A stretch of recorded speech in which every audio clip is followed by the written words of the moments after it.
In the Andromeda Quadrant, the mysterious planet of Zovia glistened like a gem, shrouded in both beauty and danger. Thick jungle sprawled across the landscape, rich with alien flora that shimmered in hues of violet, blue, and emerald. Among this wild paradise ruled the planet's apex predator, the Arath.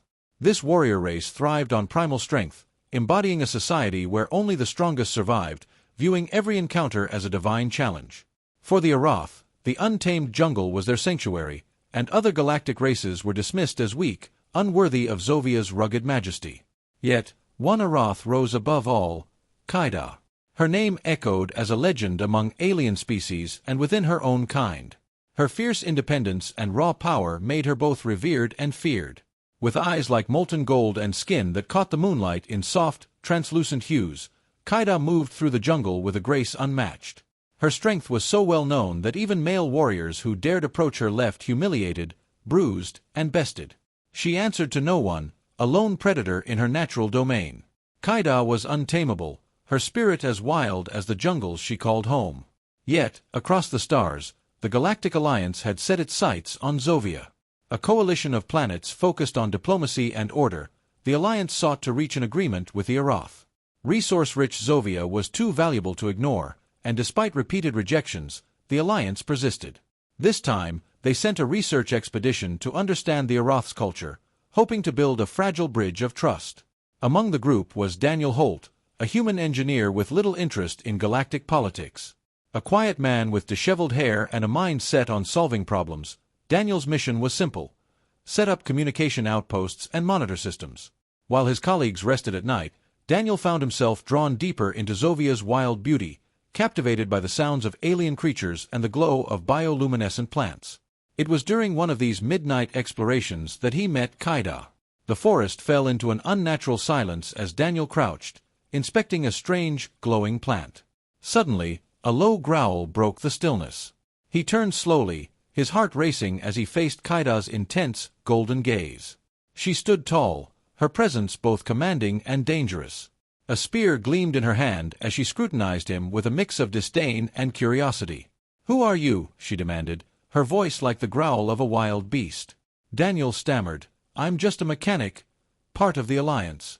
For a terrifying moment, he feared this was his end. But Kaida withdrew her spear, allowing him to leave. As he retreated, Kaida's gaze never left him. Something about this human intrigued her, a curiosity she couldn't easily dismiss. Back at camp, Daniel couldn't shake the encounter. The untamable warrior lingered in his thoughts, fierce and captivating. He had no idea that this was only the beginning of an unlikely journey, one that would change both their lives forever. Chapter 2: An Unlikely Connection. Days passed, yet Daniel couldn't rid himself of the sensation that Kaida was watching him. Whether working on outposts or wandering the jungle, he felt her presence, catching fleeting glimpses of her in the shadows, a glint of golden eyes, the faint rustling of leaves. At first, he was unnerved. Kaida was a predator, and he, a mere engineer. Yet, she never attacked him. Instead, it felt as though she were studying him, assessing his character. His curiosity grew with each encounter. Why had she spared him? What was she searching for? It was one night, after a long day setting up communication towers, that he ventured away from camp once more, only to find her waiting in the shadows. This time, her demeanor was different. She stood before him, her spear at her side, and her eyes no longer held menace but curiosity. "You came back," she said, her voice softer yet still edged with strength. Daniel swallowed, feeling his heart race as he faced her. "I didn't think you'd give me much choice." Kaida tilted her head, contemplating him. "You are not like the others," she observed. "You do not cower." Daniel looked into her golden eyes and took a breath. "I've been afraid," he admitted, his voice steady. Despite the tension thick in the air, Daniel maintained a calm resolve, his words steady. "Running doesn't solve anything." Kaida's sharp gaze held him, as if seeking something deeper than his response alone. After a moment, she lowered her spear and sat on a nearby rock, gesturing for him to join her. The unexpected shift disarmed Daniel, and he hesitated before taking his seat across from her. "Why do you humans come here?" she asked bluntly, her intense gaze never wavering. "Why try to tame what cannot be controlled?" Daniel paused, choosing his words carefully. We're not here to tame you, Kaida. The Alliance, they just want to connect, to learn, to trade. We're explorers, not conquerors. Kaida's eyes narrowed at the word explorers, but she let him continue. We don't want to change who you are. We just want to understand. For the first time, her expression softened, though the fire in her eyes remained. You cannot understand us. Your kind follows rules, laws. My people, we follow only the laws of the jungle, survival, strength, freedom. Daniel met her gaze, his voice soft but firm. I understand freedom, Kaida. Maybe more than you think. They held each other's gaze, the sounds of the jungle fading into the background as an unspoken connection began to form. She sensed it too, but was reluctant to admit it. Perhaps, she murmured, almost as if to herself. You are different. But I will not be tamed. Daniel chuckled lightly. I'm not trying to tame you, he replied with a small smile. I'm just trying to understand you. Kaida's lips quirked slightly, the faintest sign of her guard lowering, if only for a moment. Over the following weeks, their encounters grew more frequent. What had started as cautious exchanges evolved into genuine conversations. She would appear in the jungle while he worked, offering cryptic comments or questioning him about human culture. Slowly, Daniel shared stories of Earth, of cities, technology, and human resilience, while Kaida opened up about her people's ancient traditions, their reverence for the wild, and her own defiance of traditional roles. For the first time, Daniel glimpsed a side of Kaida beyond the fierce warrior. Beneath her wild strength was a lonely spirit, longing for a connection she could barely admit to herself. One evening, as they sat by a small fire, Kaida finally voiced a vulnerability she had buried deep. You speak of your people's unity, their bonds, she said quietly, her gaze fixed on the flames. It is foreign to me. For the Arath, reliance is weakness. Daniel looked at her gently. Relying on others doesn't make you weak, Kaida. It just means you trust them. She glanced at him, her expression unreadable, and then lowered her gaze. I don't know how to trust, she whispered, her voice filled with a pain she rarely revealed. Daniel reached over, placing his hand on hers. Kaida stiffened but didn't pull away. You don't have to do everything alone, Kaida, he murmured. It's okay to let someone in. For the first time, she looked at him without her usual defiance. There was a flicker of something softer, a hint that beneath her fierce exterior, Kaida wasn't as untamable as she wanted the world to believe. Chapter 3. Breaking the Barriers. As their bond grew, the once impenetrable walls around Kaida began to crack. Though she still held on to her wild independence, there were moments now, fleeting but present, where her guard lowered, and Daniel caught glimpses of the person beyond the warrior. One afternoon, while he worked on the final communication relay deep in the jungle, Kaida approached with a glint of curiosity in her eyes. You've lasted here longer than most humans, she remarked. They usually leave by now. Daniel wiped his brow and met her gaze with a smile. I like it here. The jungle reminds me of home. Plus, I don't like giving up on something halfway. She raised an eyebrow, amused. Is that so? He nodded. I finish what I start. There was a change in her posture, a faint shift, as though the weight of her warrior facade lifted just slightly. You're different from those who came before, she admitted softly. Most humans try to change what they don't understand. But you, she trailed off, her eyes meeting his with an intensity that left him speechless. Daniel held her gaze. I'm not here to control anything, Kaida. Just trying to understand, and maybe, to help. For the first time, Kaida sat beside him voluntarily, without needing to assert her dominance. Together, they sat in silence, listening to the jungle around them. For the first time, Daniel felt truly connected to her world, sensing the vulnerability she carefully hid. Kaida, he began, his voice low and steady, I know you've spent your life fighting to stay strong, to stay free. I admire that about you. But there's more to you than just being a warrior. She didn't respond at first, staring off into the trees as if wrestling with something deep within. Finally, she turned to him, her voice barely above a whisper. I don't know how to be anything else. You're more than that, Daniel replied gently. You're strong, yes. But there's kindness in you too. You don't have to fight alone. A flash of uncertainty crossed her face as she looked away, struggling to maintain her fierce exterior. Yet, before Daniel could say more, she stood, her voice tinged with both hesitation and conviction. "I don't need anyone. I've survived on my own." As she turned to leave, Daniel instinctively reached out, lightly gripping her wrist. She stopped, surprised, looking at him with a raw intensity that made his heart pound. "Maybe you don't need anyone, Kaida," he said softly. "But that doesn't mean you have to be alone." For a brief moment, her spirit seemed to falter, the untamable wildness in her eyes giving way to something softer. Then, regaining her composure, she released his hand and turned to him, her expression unreadable. "Come with me," she commanded, her voice softened but resolute.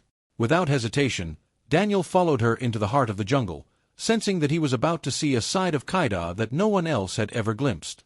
The wild jungle grew darker around them, and as they ventured deeper, Daniel felt the beginnings of a new journey unfolding, a journey that would challenge everything he thought he knew about himself and the untamed spirit of the Arath.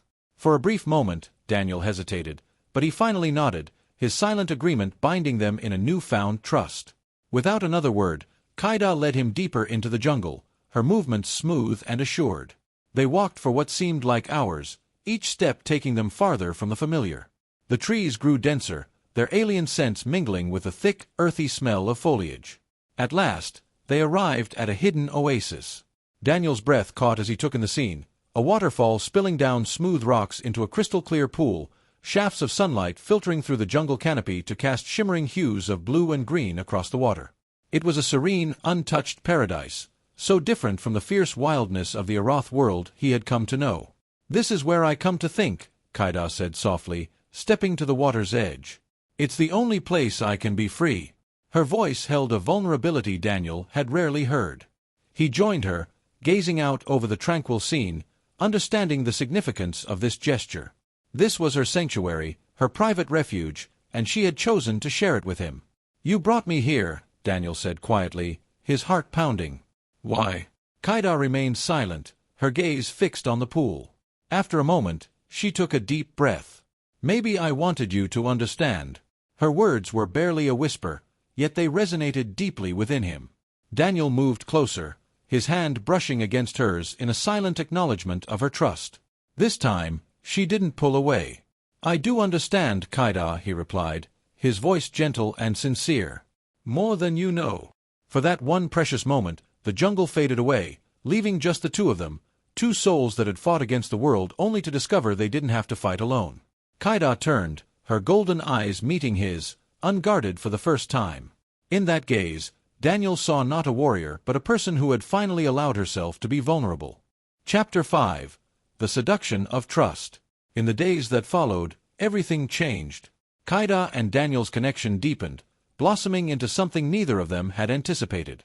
What had started as guarded encounters evolved into genuine companionship, and then into something even more profound.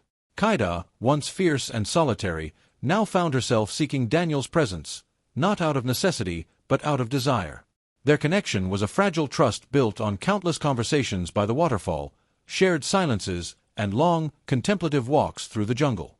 Kaida had finally allowed someone into her life, and Daniel, in turn, found himself transformed. The wildness in Kaida that had once intimidated him now inspired a deep respect, and his once simple mission had gained a purpose beyond any he had anticipated. One evening, under the light of Zovia's twin moons, Kaida led Daniel to a cliff overlooking the endless jungle. The alien trees shimmered in the moonlight, their leaves casting faint glows that turned the nightscape into an otherworldly vision. They stood side by side, their silence comfortable, yet the tension between them was undeniable. "You've changed," Kaida murmured, breaking the silence. Her voice was contemplative, softer than usual. Daniel turned, surprised by her words. "What do you mean? You're not the same human who first set foot on this planet. You've adapted. You don't fear the jungle anymore." Her gaze flickered to him. "You don't fear me." A small smile played on Daniel's lips. "Maybe it's because I've come to understand the jungle, and you." Kaida's expression softened as she looked away. "Do you think you know me, Daniel? Do you think you've tamed the wild?" He shook his head, meeting her gaze with an intensity of his own. "No, Kaida. I don't want to tame you. I want to understand you. You're meant to be free." He paused, his voice softer. "But that doesn't mean you have to be alone." For a moment, her fierce demeanor faltered, revealing the woman beneath the warrior. She stepped closer, her golden eyes searching his face for answers. "I don't know how to be anything else," she whispered, her voice laced with an uncertainty that tugged at Daniel's heart. "I've spent my life fighting. I don't know how to let anyone in." He reached out, his hand finding her arm, the contact sending a spark through them both. But this time, Kaida didn't pull away. She stepped closer, until their faces were inches apart, her gaze softening as she looked into his eyes. "You don't have to fight anymore," Daniel said gently. "Not with me." Kaida's breath caught, and for the first time, she allowed herself to feel something she'd long denied, desire, both primal and profound. The desire to be seen, to be understood, to be loved for who she was, wild spirit and all. Without hesitation, she closed the distance between them, her lips meeting his in a fierce, passionate kiss. Their embrace was electric, a collision of two forces that had resisted each other only to realize they were stronger together. When they finally broke apart, breathless, they remained close, foreheads resting against each other, hearts beating in unison. You're not afraid of me," Kaida murmured, her voice laced with awe. Daniel smiled, his hand brushing her cheek. "No, Kaida. I never was." She closed her eyes, leaning into his touch, finally allowing herself the peace she had fought so hard to deny. And in that moment, she understood that trust and love didn't weaken her, they made her stronger. Epilogue: The Untamable Heart. As the days turned to weeks, Kaida and Daniel's bond continued to deepen. The once wild warrior now found herself grounded, her fierce independence balanced by a newfound sense of belonging. She still retained her wild spirit, but there was a gentleness when she was with Daniel, a softness that didn't diminish her strength but added to it. Together, they roamed the jungle, sharing stories, exploring, and learning from each other's worlds. When the Galactic Alliance finally made formal contact with the Arath, Kaida had already made her decision. She would remain free, as she had always been. But now, she had someone by her side who understood her, respected her, and loved her for who she truly was. For Daniel, Kaida was more than just a wild, untamable force. She was his partner, his equal, and the reason his journey had become one of the heart rather than the mission he had once known. They stood as one beneath Zovia's twin moons, knowing that whatever challenges lay ahead, they would face them together, a warrior and an engineer, bound by trust, passion, and a love as untamable as Kaida's heart.